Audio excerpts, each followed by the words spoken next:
For the most part, what we generally say is the person that you should be having this discussion with is somebody who you wouldn't be surprised if they died in the next 6 months.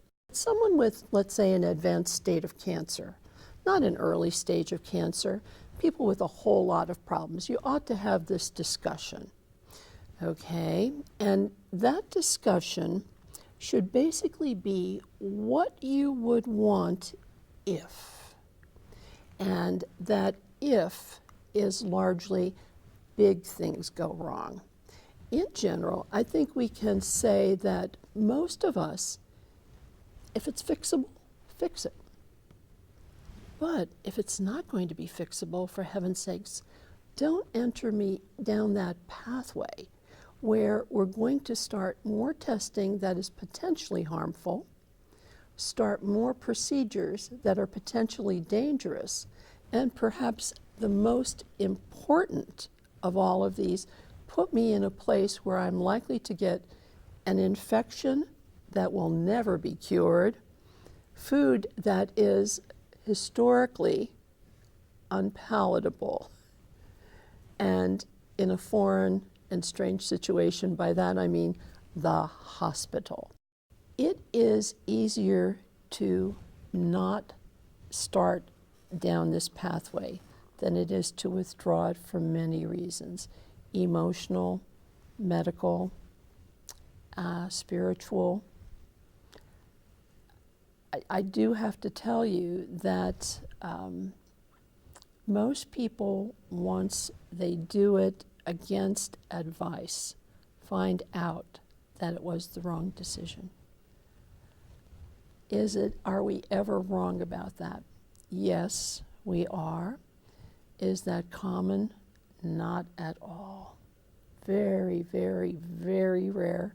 My goals, if you will, and my conversations are almost always with people who have significant medical illness that is unlikely to be benefited by these processes, and insistence upon doing these processes usually does not gain any betterment for the patient, nor does it make life easier for those who survive. People kind of think, well, maybe this is going to be easy. They can be at home, for instance, with a ventilator. Unlikely.